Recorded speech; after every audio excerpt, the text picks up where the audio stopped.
معزز سامعین اکرام اور امت مسلمہ کی مقدس ماؤں بہنوں اور بیٹیوں، السلام علیکم ورحمۃ اللہ وبرکاتہ۔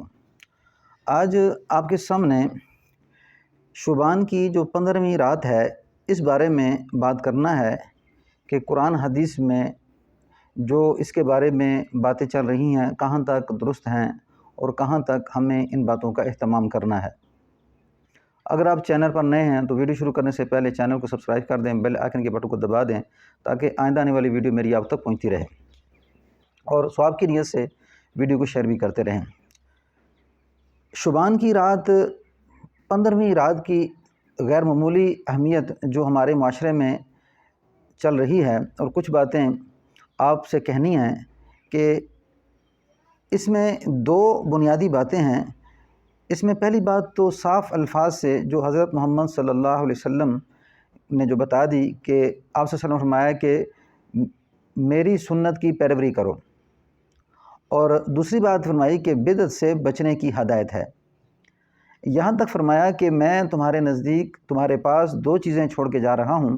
ایک قرآن مجید ہے اور دوسرا میری سنت ہے۔ تو آپ نے بڑی صراحت کے ساتھ اکثر خطبوں کے اندر یہ بات کہی، فرمایا فَإِنَّ كُلَّ مُحْدَثَةٍ بِدْعَةٍ وَكُلَّ بِدْعَةٍ ضَلَالَةٍ كُلُّ ضَلَالَةٍ فِي النَّارِ۔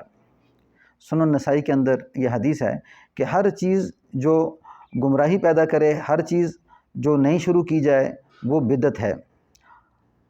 اور آپ نے فرمایا کہ یہ گمراہی جہنم میں لے جانے والا راستہ ہے۔ آپ صلی اللہ علیہ وسلم کے دور میں جو ہے 23 دفعہ شعبان کا مہینہ آیا، اور ہجرت کے بعد نبی صلی اللہ علیہ وسلم کی زندگی میں 10 بار شعبان کا مہینہ آیا ہے۔ تو اس راتوں میں آپ صلی اللہ علیہ وسلم سے یہ معمول نہیں ملتا کہ آپ صلی اللہ علیہ وسلم نے آج کے دور میں جس طرح چراغاں کیا جاتا ہے، جس طرح جو ہے پٹاخے مارے جاتے ہیں، جس طرح جو اہتمام ہمارے اندر چلتا ہے، نہ صحابہ کے اندر یہ بات ملتی ہے، نہ تابعی کے اندر یہ بات ملتی ہے، اور نہ حضور صلی اللہ علیہ وسلم کے زمانہ میں یہ بات ملتی ہے۔ اور نہ آپ نے چراغاں کیا، نہ آپ نے کھانے کے لیے کوئی خاص اہتمام کیا، اور نہ ہی اس رات کو جاگنے کا کوئی اہتمام کیا۔ پورے علم والا نہیں، بلکہ اگر جس کو کوئی اتنا علم ہے کہ آدھا علم ہے، جو علم کے بارے میں معمولی حیثیت رکھتا ہے، فرمایا وہ کوئی بھی ایسی حدیث نہیں لا سکتا کہ جس میں یہ فرمایا گیا ہو کہ حضور صلی اللہ علیہ وسلم نے جو ہے نا اس کا اہتمام کیا ہو۔ اور ابن ماجہ کے اندر حضرت علی رضی اللہ تعالیٰ کی ایک روایت ہے کہ اللہ کے رسول نے فرمایا کہ شعبان کی 15ویں رات کے بارے میں کہ سنن ابن ماجہ کے اندر یہ روایت ہے کہ وَصُومُوا وَقُومُوا لَيْلَهَا وَصُومُوا نَهَارَهَا، یہ سخت ضعیف نہیں بلکہ موضوع کے قبیل سے ہے، یعنی کہ یہ روایت ضعیف بھی نہیں بلکہ موضوع کے قبیل سے ہے۔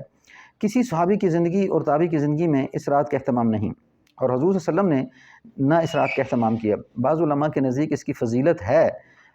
جیسے ابن ماجہ کے اندر ابو موسیٰ عشری اور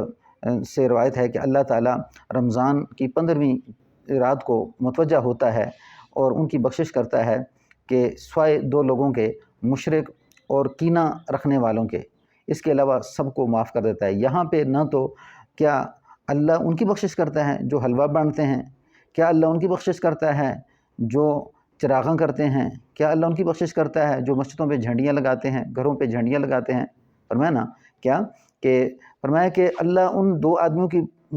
جو ہے نا مغفرت نہیں کرتے، مشرک اور کینہ رکھنے والے شخص کی، اور باقی کی معاف۔ یعنی یہ ایک فضائل کے لحاظ سے بعض علماء کے نزدیک یہ روایت ہے کہ ہاں ہم بھی یہ کہتے ہیں کہ فضیلت اس رات کو ہے، لیکن فضیلت کا مقصود یہ نہیں ہے کہ جس طرح آج ہم اس کو فضیلت دے رہے ہیں کہ ہم جو ہے نا بدعت کے اندر پڑھ کے پٹاخے، اور شہروں کے اندر جناب